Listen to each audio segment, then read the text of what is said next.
like to tell about something along the lines of family history that has happened to me this week. And so I'm going to tell you about an experience that my daughter had.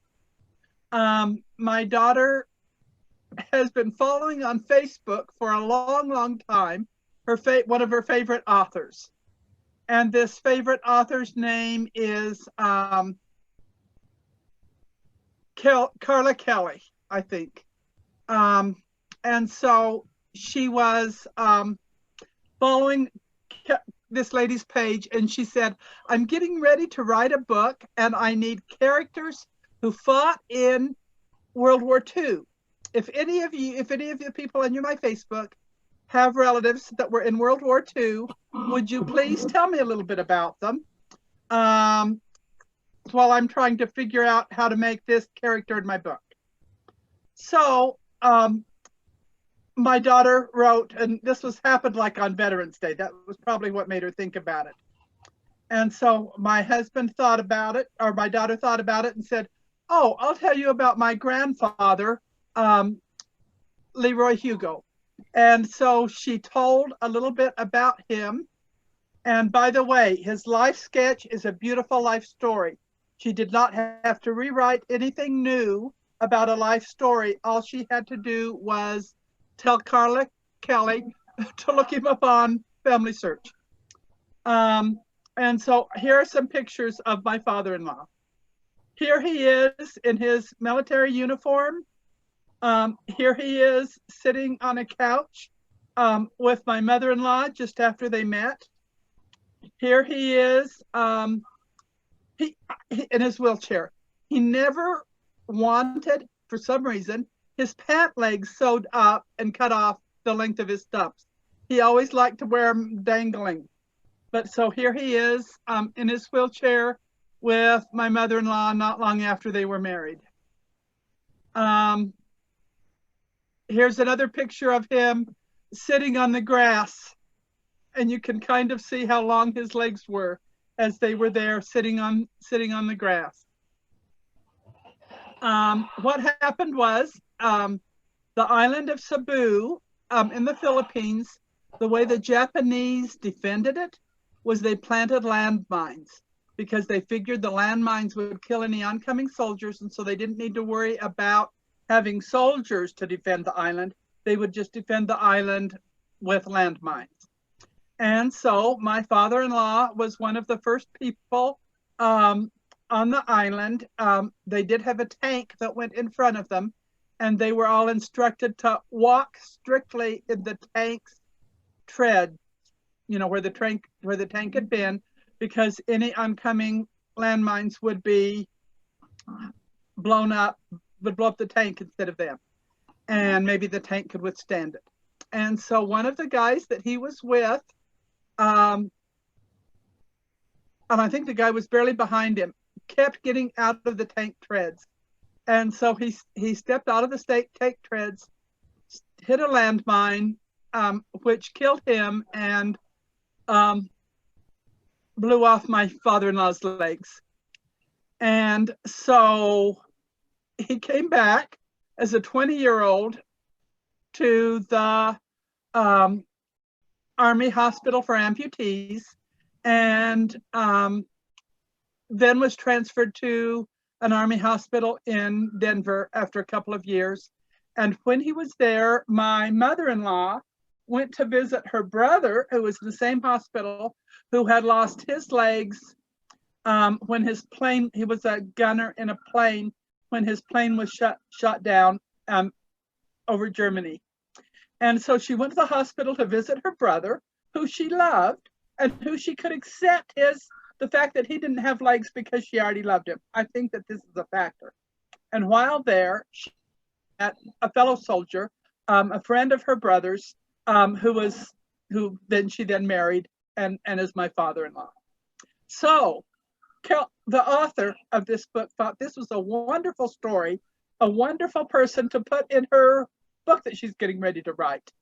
So said, to find out more about him, go to Family Search and read his life sketch, then go to Memories, and you'll be able to see pictures of what he was like. In this picture, he's wearing his artificial legs, which never worked good, so he never wore them much. Here are his awards, including his Purple Heart and his Bronze Star. This is one of my favorite pictures. Here we have 4 soldiers that were together in the hospital. And if you look at the picture, you can see 4 soldiers and 3 legs, because they were all amputees together. And when you first look at this picture, you just see the guys, and you don't notice the 3 legs and 4 men. So my daughter puts a caption under that says, when you understand this, you will have more gratitude for our veterans. So that is my Veterans Day experience with Family Search for this week. Now, there are 2 skills, two skills and 2 things that help me, because now I'm switching gears into early LDS ancestry. And I hope I haven't lost Michelle Vertel. She was here when we first started.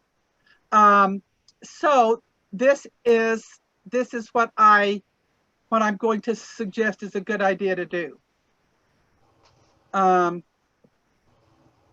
When you are getting ready to do a family of research, particularly somebody that might be found in sources that are not indexed and easy to refer to, I think it's good to go to, some people think I overuse my desktop, and I probably do, but I would go to my desktop and click on it and add a new file.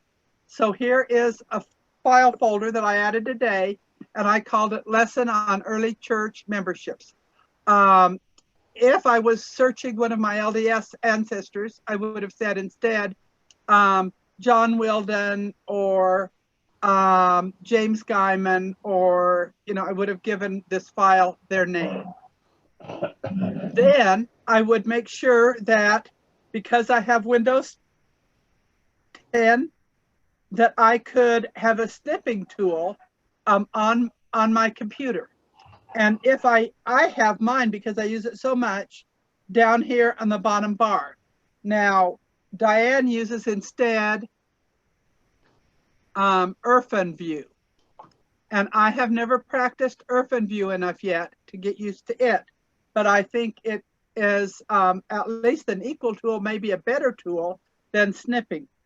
But if I had Windows 10, I could go to this search bar and I could type out snip, the snipping tool, and it would give me that, and then I could open it up and use it, or else I could fix it so that it always showed up on my bar down here to make it easier. And that is something, so before I would start to research somebody, I would print out their family group sheet from whichever source had the best family group sheet for them. And because I did not do that today, as I was looking for Angel's family, I did a lot of back and forth and back and forth and back and forth, and wasted time that would have been much easier on my attitude if I would have printed out that family group sheet ahead of time. Now, I suppose there are some young kids that can do just as well by storing it somewhere on the computer that makes it easy for them to access. Not the case with me. I need a paper copy. I think it's because I grew up in a paper generation. There are many sources that tell about our early LDS ancestry and that give us clues about our early LDS ancestry. Now, because this is 2020, instead of 1970, when I started doing research, things have changed and a lot of stuff is already proven and recorded. So Family Search has information now that we didn't have available to us in 1970. But most of those same records are available. They are just available in a different place. So the first thing I would do is the next thing I would do is I would open up Family Search. So Because we want to study real people. I'm going to have Rick or Jill, I'm going to have you tell me again the name of your family member. Asher. What? Asher. Asher. A-S-H-E-R. Okay. Baldwin. B-A-L-D-W-I-N. Okay. Now let's see if he's on Family Search. We go to tree.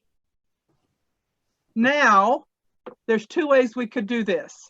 I could have asked Rick ahead of time for his helper number or the last 5 numbers of letters of his temple recommend, which I didn't do. But as long as Asher is dead, and if we think he was an early member of the church, he is dead, I can just go ahead and use the word find, and I can type in Asher Baldwin.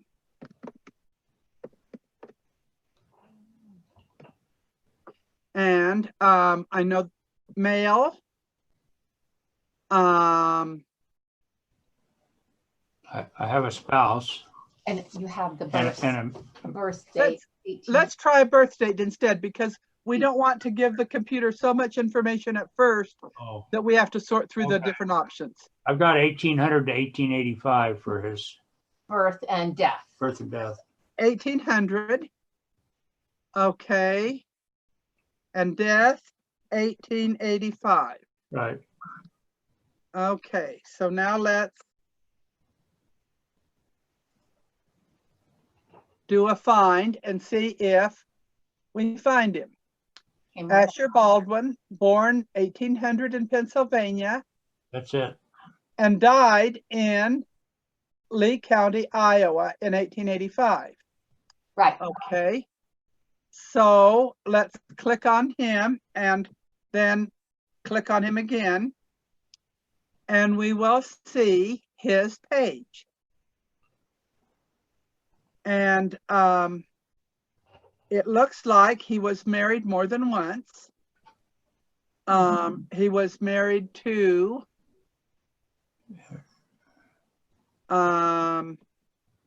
Jane, who died in 1860.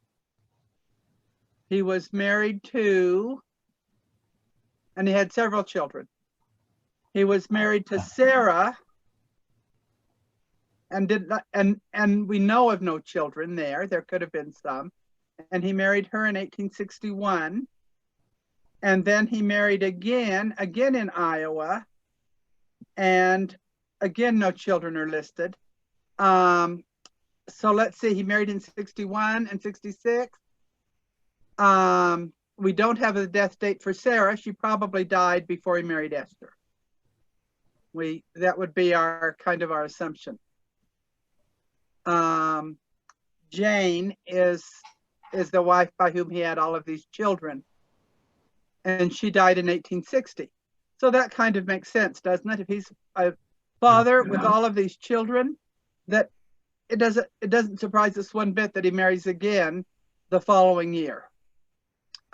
Pretty hard for a father to take care of that many kids by himself. Now see, that's just sort of what I'm observing as I am going through and doing this. And family, go ahead. Supposedly, this is the couple, the first marriage that they were endowed with the Nauvoo temple before they left. Okay. And then never left Lee County, Iowa. Yeah, they crossed over to Iowa and remained. They didn't come west. Okay. Now we know those things about him. So now the very next thing I would do is I would go to search and I would go to the research wiki. And in the research wiki, I'm going to look for tracing early members of the church. Tracing early members of the church. Now, I thought that that was going to take us exactly to where we wanted to go. And it does. It says tracing Latter-day Saint ancestors. That's the one we want. Here it is, tracing early members of the church. So we're going to click to that. And here is a section in the wiki that is going to give us a lesson on tracing early members of the church. And so that brings us to the first 3 databases that we would usually choose. And well, 4. And so they are the Early Church Information File, Crossing the Ocean, Crossing the Plains, and the Perpetual Immigration File. Now, I suspect that Asher, we would need to go back to his page and see, because I don't have it printed out. I don't remember where he was born. I kind of think he was not born across the ocean. So probably Crossing the Ocean Index is not going to list him. But let's just look in the Early Church Membership File. So if here's some files listed, and let's go up a little bit more. Tracing early members. And here it tells us that one of the first things to check is the Early Church Information File. Now, the Early Church Information File is sort of half indexed. So let's put in Asher Baldwin. And our likelihood of finding him, since he didn't come on to Utah, has gone down. Now, are either of these people his wife? No. Okay. I'm going to give you an example of what we might find on somebody else. I'm going to look up James Guyman, just to give you an idea of what we might find in this file for him. Here he is. There's several other Guymans, but they don't look like they're the right one to me. But just plain James Guyman here, I think might be. And so it gives me an index card. The Early Church Information File is made in index cards. So I'm going to look at this. It's going to make me search him again. Jane.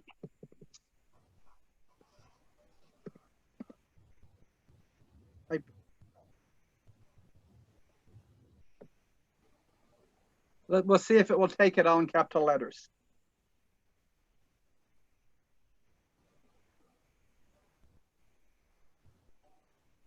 Well, that took us right back to where we were before, didn't it? Yeah. View original document. That's what we're going to want. We're going to have to move this up. And so here it gives us, it says that there is a book, something about Parowan in Iron County, Utah, a census, and it was indexed early by accelerated indexing system. And so it is in a book, and that's what it would tell us about him. Now I am going to want to look up this thing. So I'm going to make a snip of it and put it in my file. So I go down here to Snipping Tool, and I say I want to make a new snip. Then I use this crosshairs thing, and I pull out that piece, and then I go back to over here where it says File, and I push Save As, and I'm going to put it in the file called, what did I call it? Lesson on Early Church Members. Okay, so now a copy of that. I hope it went in, but I'm not sure it went in. So I'm going to do it, save again. Save as, Yes, it saved it for me. Okay. So I have that information. So later I can go back and actually find that census. But now I'm just looking at what records it would be in. I'm going to go back with this back arrow to the one before this, and it says there was a James Guyman who was born in 1816. That's when he was born. And this is a microfilm and a book. It says book up here, and it says microfilm down here, that is called Cemetery Records of Utah. Now, I'm going to want to read the Cemetery Records of Utah, but I'm not going to want to do it while I'm in this file. So I'm going to go ahead and make another snip. And I will use the arrow keys going back and forward, not jack. But I'm going to see how many entries there are for James. Here is something, a film of things that were written by the Daughters of the Utah Pioneers, Camp Sunflower. I'm going to want to look at that. So I'm going to go through these and make a snip of each of these things and put them in that file of mine. Why, look at how many there are. Camp Sunflower of the Daughters of Utah Pioneers made a whole bunch. Here is a genealogical survey of LDS early people, and it's in the reference book. So I'm going to want to make a snip of that so I can refer to it later. The history of Springville, I'm going to want to research that later, and so on. So I'm going to make a snip of each of those so that I can search them later. Like I said, we didn't really expect Asher Baldwin to be there, but we certainly needed to check there. Another thing that it suggests checking is Mormon pioneers crossing the plains. Now, it used to be that this file was called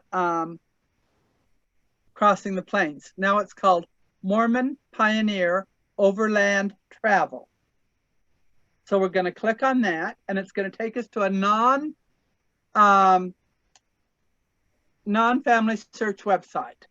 Okay, so let's click on this. We don't think Asher Baldwin is going to show up in this file, but we're going to try him. And if we don't find him, then we're going to look for one of Angels. I think I left out a D.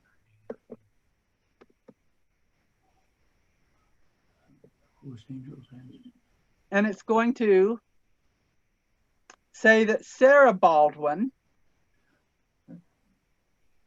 is Sarah Baldwin a relative of Asher's? Yeah. And if she's born in, that's interesting because you know that we thought that she died in 1860 if this was his wife, you know? Okay, now this says that immigration is when you go to, emigration is when you go from. Okay. Let's read what it says about her. Says she died. Oh.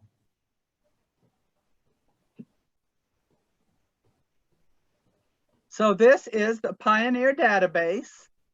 And it says that Sarah Baldwin, now we don't even know for positive this is the same Sarah Baldwin, do we?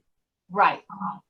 The Warren Walling Company, this Sarah Baldwin, crossed the, well, it was in the Pioneer database of the Warren Walling Company.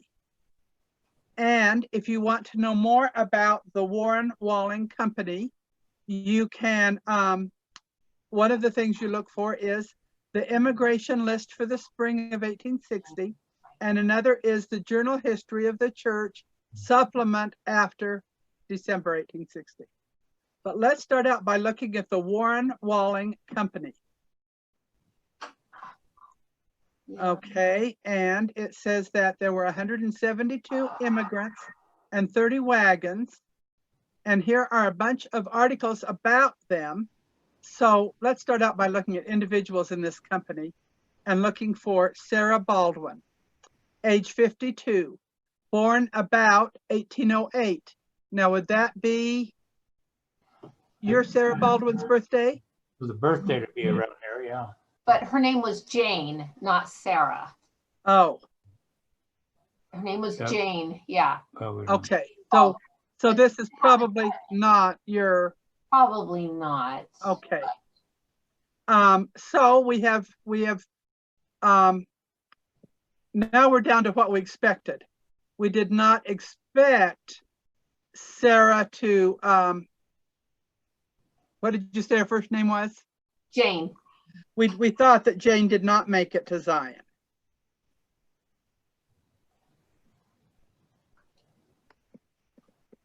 What? So now we're just gonna, again, just search for Jane to be sure. No results. Okay. Now that's more what we expected. Nancy, can I ask you something? Yes. Is that when you took that little card and you did this the snippet of it, Uh-huh. right next to it, something flashed up. It said the temple endowment records. Is the Nauvoo the endowments that were done in Nauvoo before it was burnt? Is that in that record file or not? Supposedly, he and his wife took out their endowments. He worked on the Nauvoo temple, and they took out their endowments before they left Nauvoo. Okay. Let's look further down here and see if we come to a list of Nauvoo temple. We don't, but there is a file of people who took out their endowments in Nauvoo. Now, another thing that there is, and for this, I'm going to leave my screen sharing. I'll stop share, and I'm going to look up two more books. I hope I didn't leave it upstairs. We have 2 sets of books in our library that are available online, but I think it's more fun to find them in person. And one is called, I sent my husband over to the library to get these, and I did not give him the right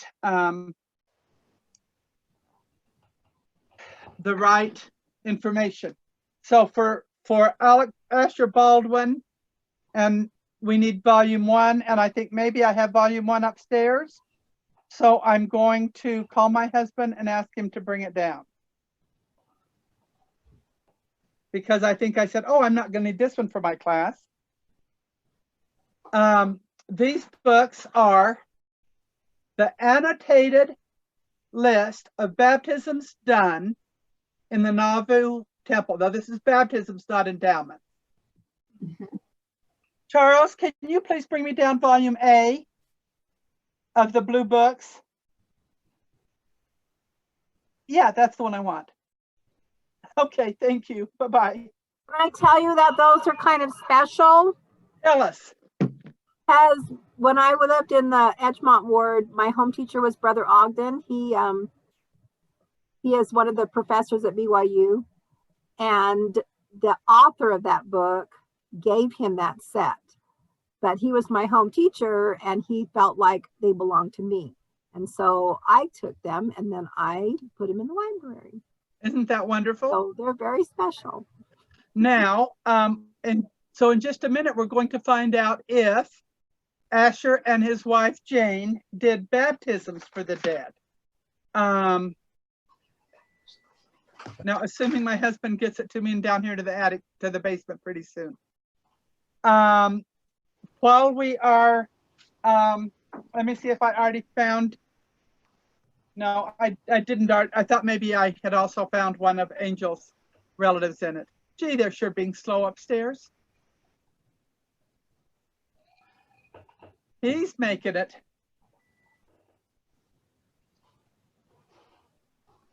Now, I'll tell you a little bit about the authors. Harvey Black lived 2 doors down from me for a few years.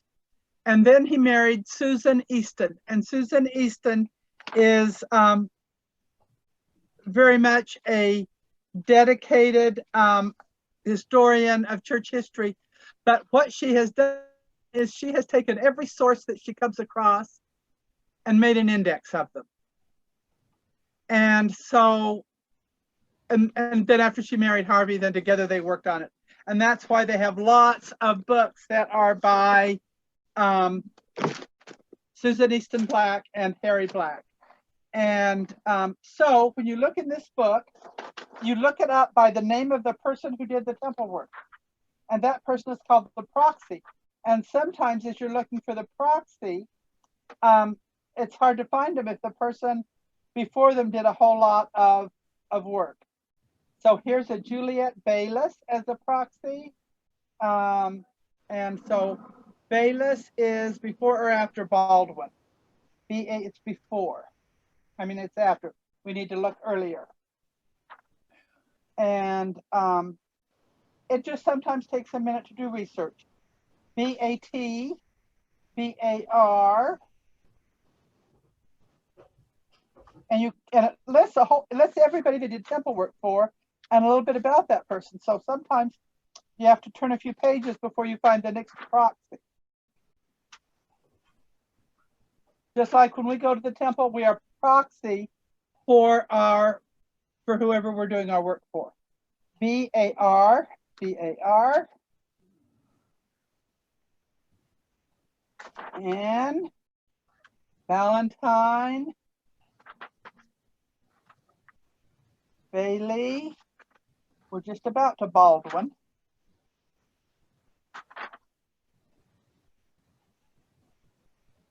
Nancy Baldwin, that's not the right Baldwin. Mary Baldwin. Simon Baker. Mary Baldwin. Wheeler Baldwin. Well, we have missed a Jane.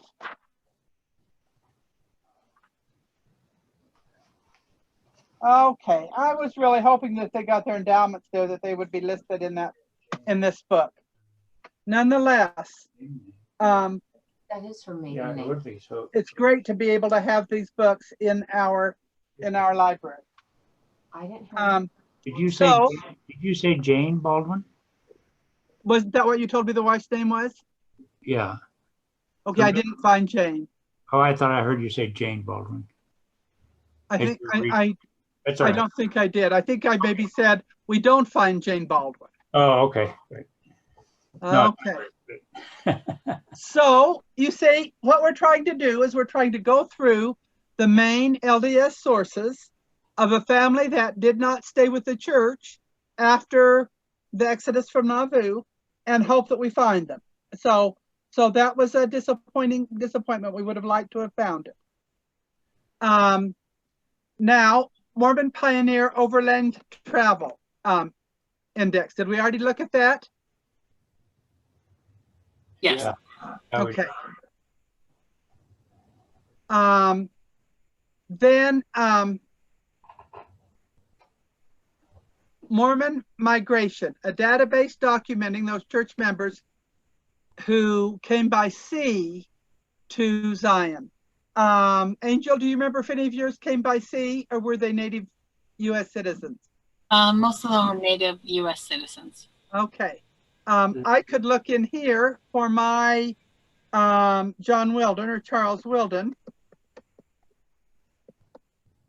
and I would probably find him, and it would tell me I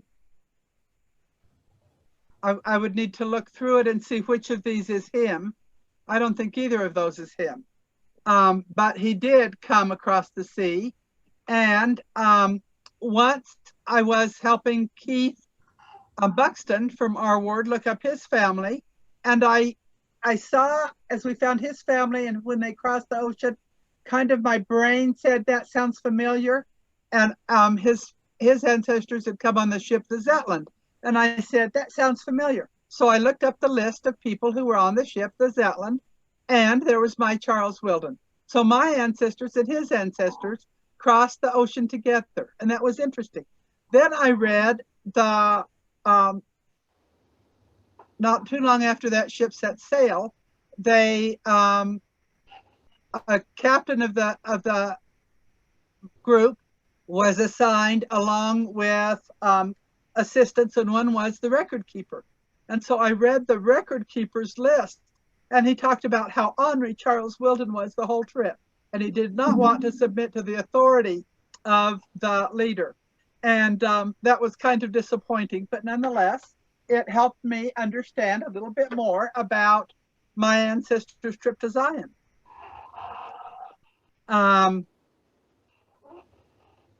So we would be checking each of these. Now, membership records. I don't know if we'll find a membership record for Asher Baldwin. Which type of memberships would we want to use? We would want to use the very earliest one. And that's going to take us some time to do. We would want to read all of these and see what they are. Now, before my screen shifted, one of the things said check for a specific place. We would want to check for Lee County, Iowa. Now, further down, I think we are going to find, at least I did on one of the screens as I was preparing for this lesson, a file for early reorganized LDS church members. And I think again that it was collected by Susan Easton Black. And because a lot of the people that did not go west, but wanted to be true to the church without going west, joined the reorganized church with under the rest of the Smith family. And so it's very possible that he would be there. Now, let's look here under Nauvoo baptisms. So to do that, let's go to search records. And I don't remember where they're listed, but let's try finding a collection that has been indexed that's called Nauvoo baptism, Nauvoo endowment. Oh, well, Nauvoo Community Project. And so let's search here. Let's search for Asher. And let's try to spell it right.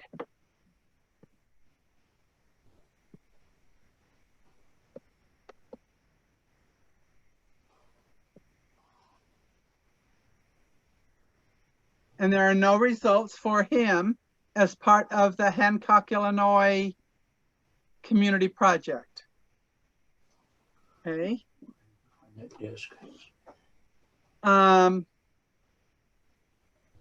And so let's try, we're going to come back down to and see if we see early LDS, early reorganized LDS.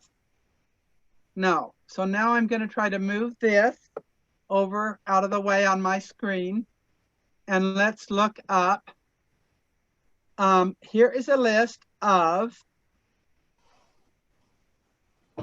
records that we should always search when we are doing early LDS ancestors. And especially if we're not finding everything we want to find. Let's look up temple records and see if that gives us any information about Nauvoo baptism, not Nauvoo endowments. Now, one of the ones that I looked at early today was one of Angel's, and in the life story for this ancestor of Angel's, it said that she received her endowments in Nauvoo before she went to Zion, even though she was only 13 years old. And when I looked in the Nauvoo records, I did not find her listed as having received her endowment then. Endowment Index 1842. This used to be on index cards, and you could go to the genealogy library in Salt Lake and fill out a form, and they would give you the 3x5 index card for somebody. And it was called the Temple Index Bureau. So let's look in that file.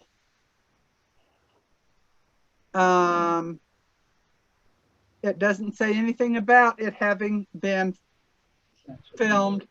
It's just in 36 rolls of microfilm. Nancy, once we were at the BYU Family History Library, and they had a set of books from the Nauvoo Temple, and we did find it. And you did find it? Yeah, it was in that book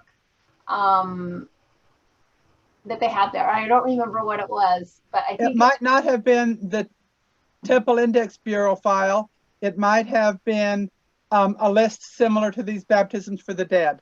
And I think that maybe that's a set of books by Susan Easton Black. And so I think maybe that if I go back to the Family Tree Wiki to search and the wiki, and I search, did I already do this? Did I already search for Nauvoo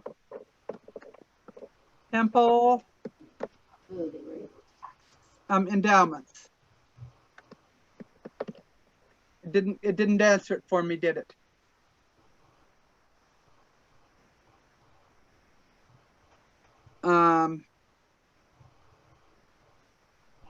Finding proxy temple records.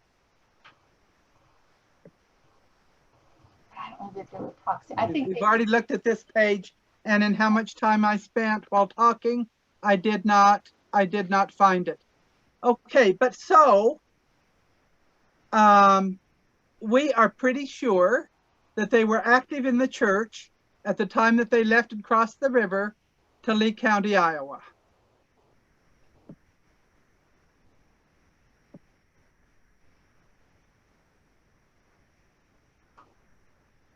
Endowment Index, did we look at this one? I don't think so. Yes, that's another reference to the Temple Index Bureau. What we know about the Baldwins is that they were in Nauvoo, they went to Iowa, and they stayed there. Lots of our ancestors that were in Nauvoo went to Iowa.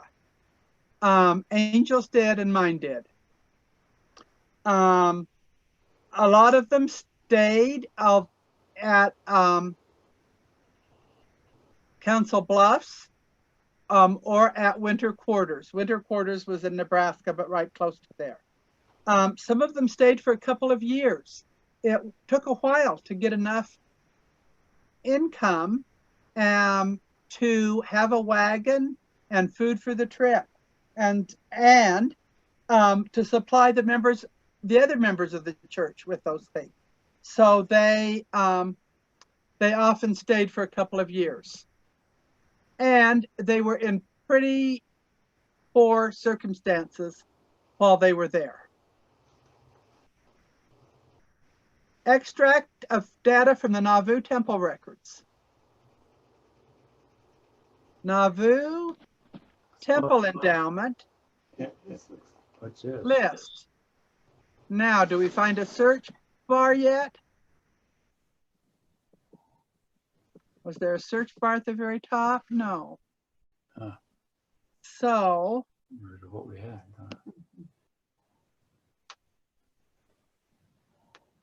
Name, last name, first name. name index, Babbitt to B to B. Baldwin. So we need to go down a what bit?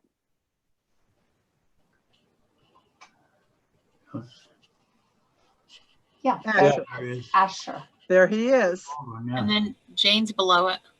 Yeah, Jane is right. There. Okay, the 7th of January, 1846. We don't have a date for him, but we have one for her. I think we do have a date for him. We don't have, this is probably the baptism date. Oh, We okay. don't have it, but we do have Yeah, it's over there. Okay. 7th of February, 1846.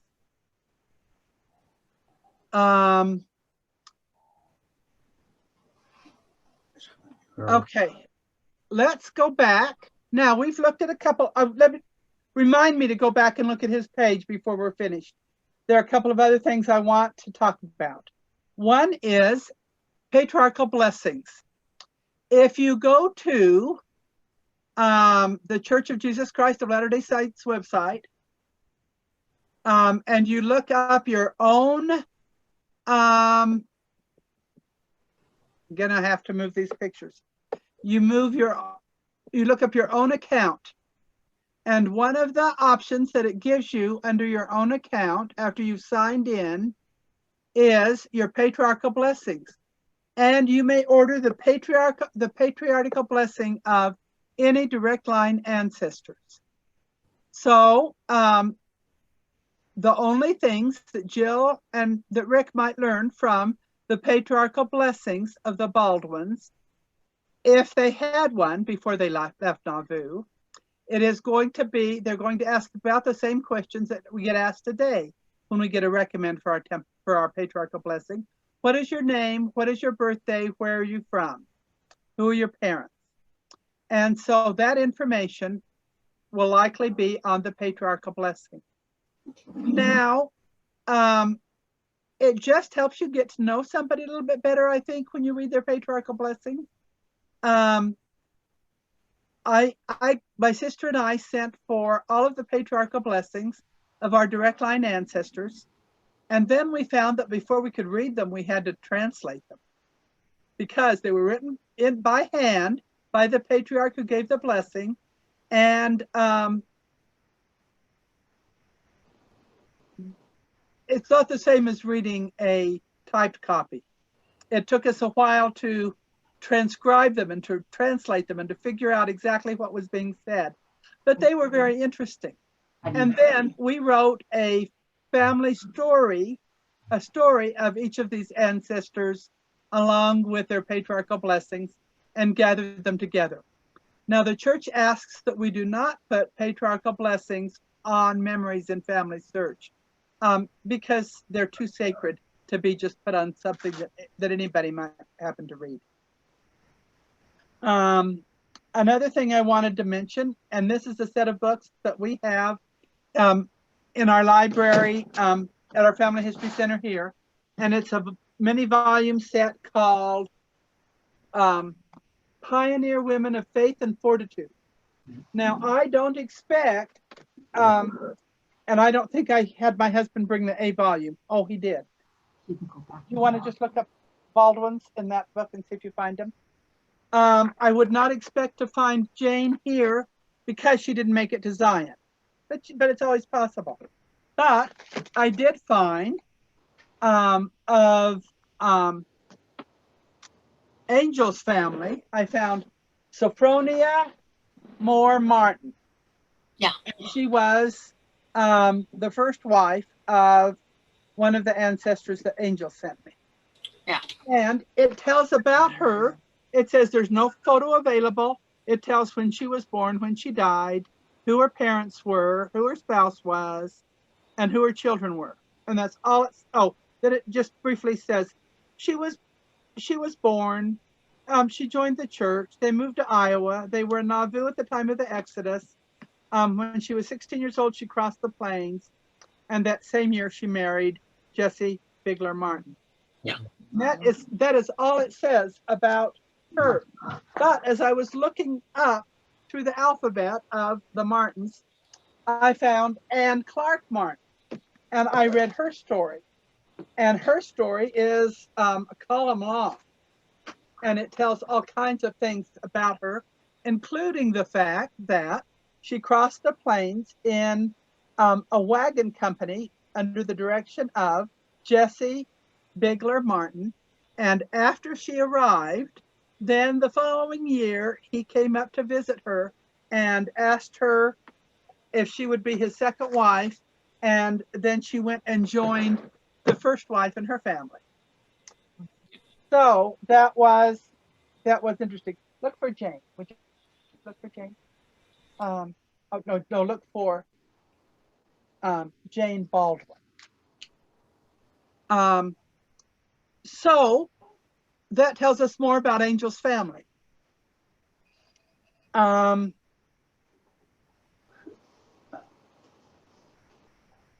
Those are the main records that I would look for first as I was looking for a family. Now, just because we're going to go here to look up the page of Asher Baldwin in Family Tree. Did we already do that? Yes, but I didn't save it. So I can go to Family Tree, and this time I don't have to research it. I can just go to Recents and find Asher Baldwin. There is not a Jane Baldwin in the Pioneer Women of Faith and Fortitude, and we really didn't think we were going to find him, did we? Okay, open up this page.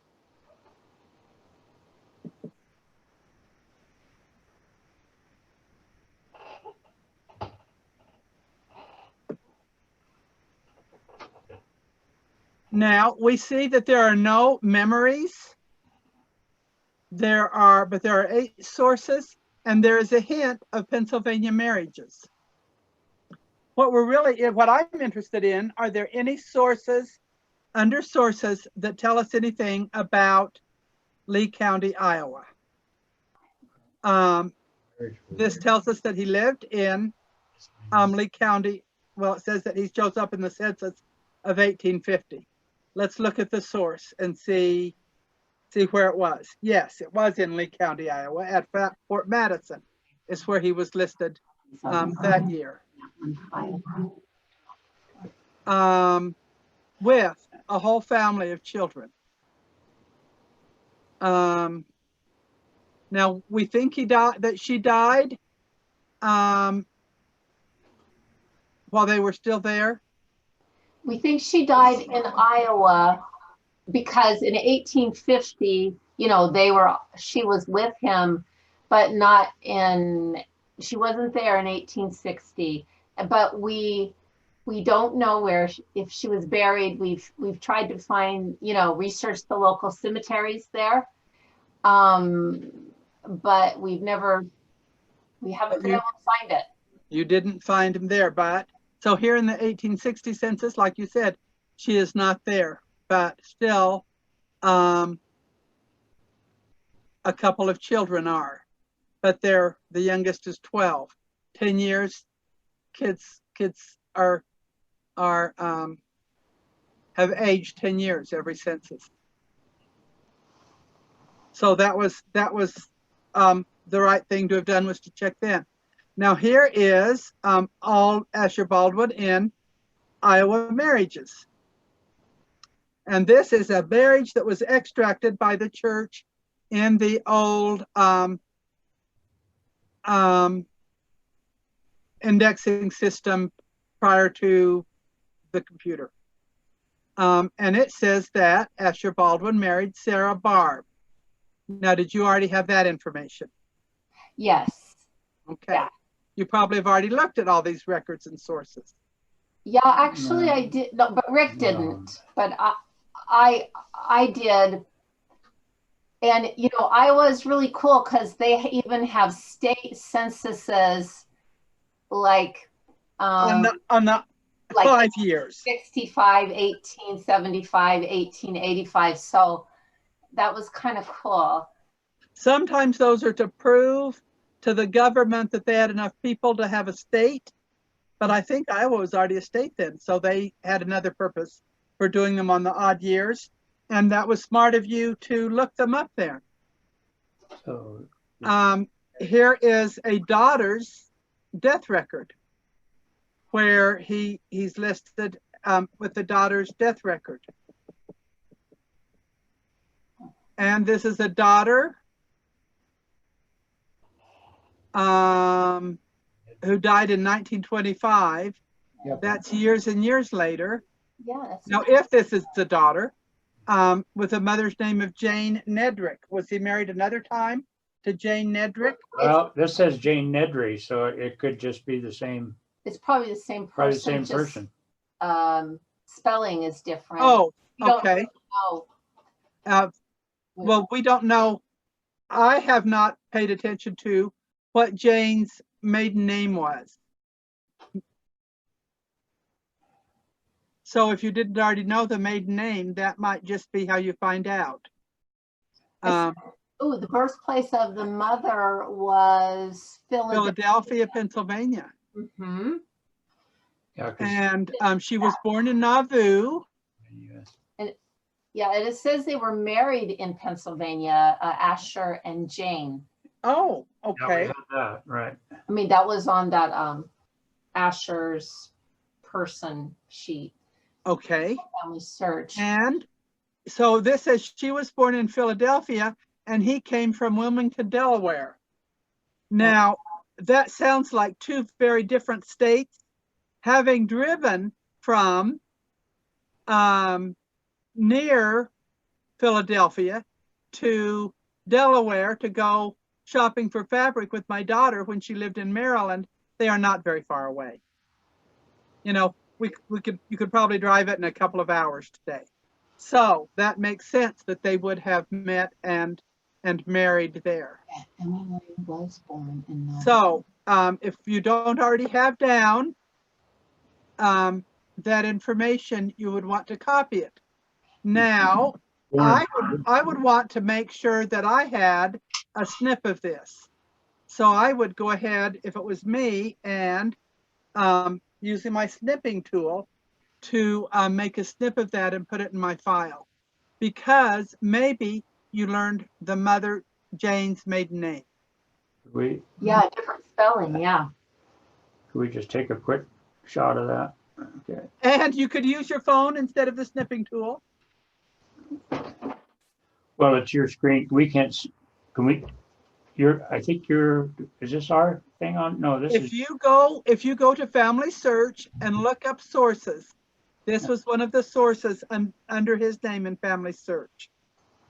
So you could do it that way, and you do already have this copy that's in Family Search. Yeah. And then we'll make a snippet of it when we have a toolbar that's ours. Uh-huh. So. So one of the things we didn't look at yet is reorganized church.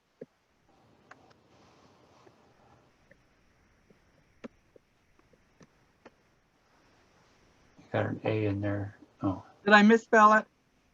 You had A. Reorgan. After T, an A there. There we go. I don't type well on a flat keyboard. It's all right. Now it looks like they're breaking, with that kind of a search, it's breaking it down by state.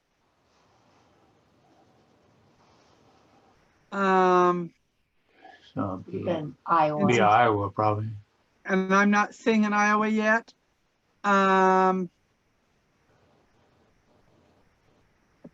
It was quite interesting when we were in Nauvoo and we went to the part of Nauvoo that is not owned by our church, but is owned instead by what is now called the Community of Christ.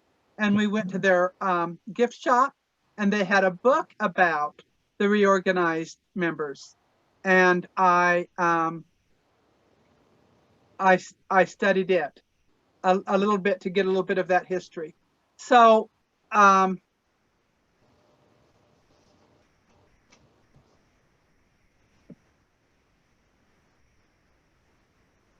maybe that would be worth looking at. And I'm not finding the one that I found earlier. Maybe we should do catalog, search, catalog, and maybe let's look under Susan Easton Black. My husband tells me I'm past my lesson time. Oh, yeah.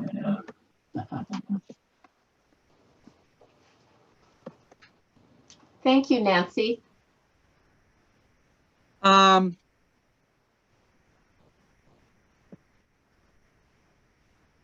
Annotated record of baptisms for the dead.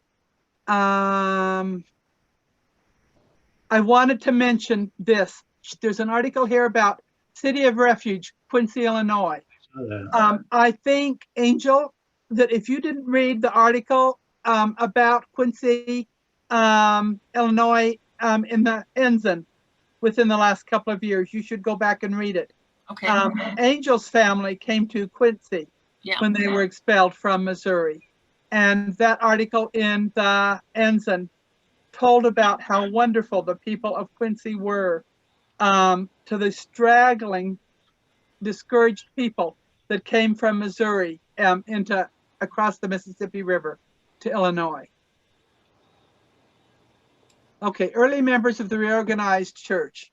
This is the one where you need to look, Rick, and see if they in fact joined the reorganized church, which they might or might not have done.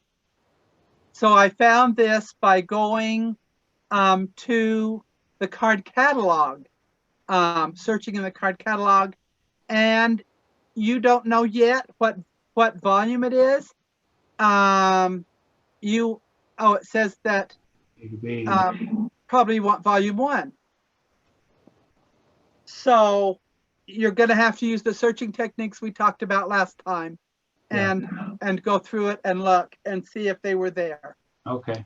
And if they were, then I think that might open up additional sources for you to search.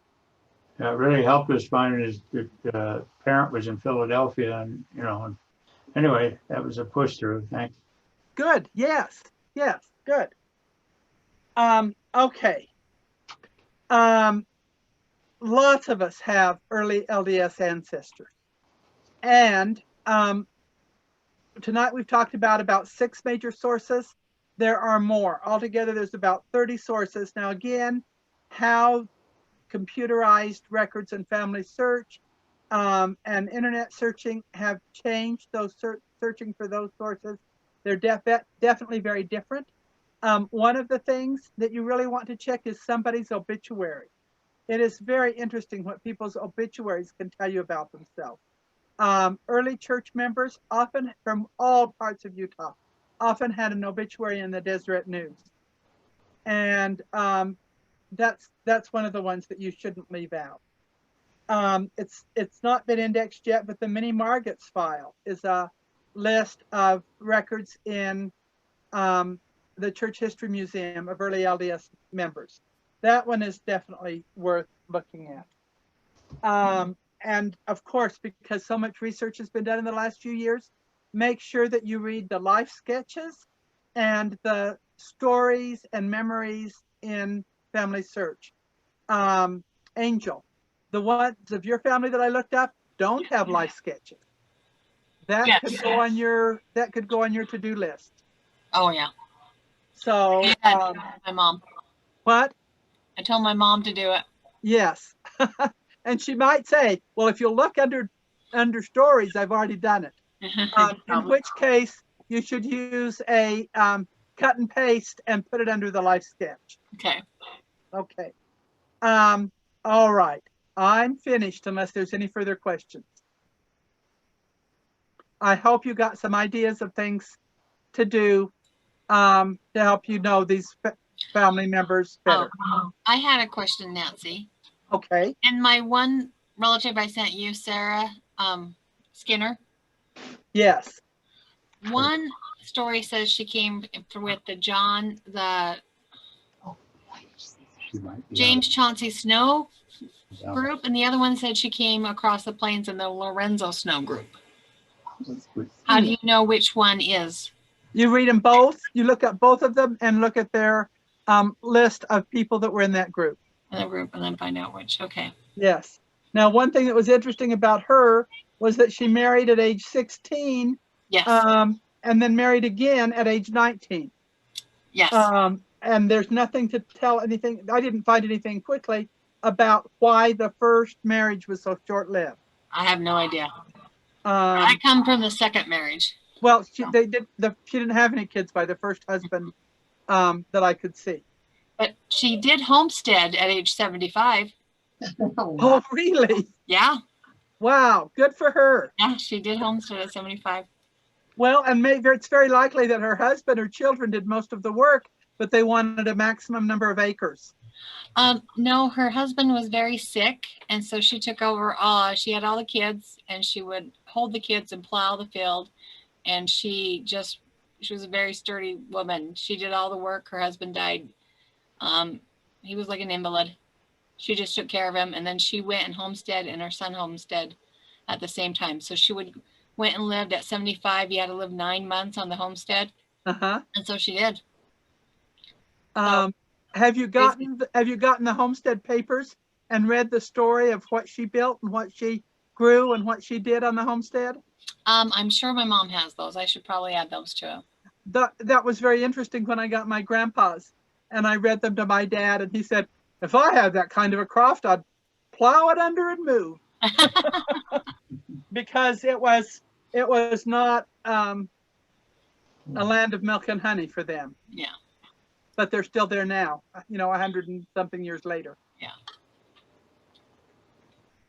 Who would like to say the closing prayer? I said it last time.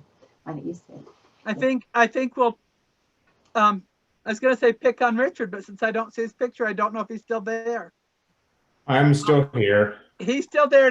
Would you say the prayer for us, please, Richard? Sure. Thank you.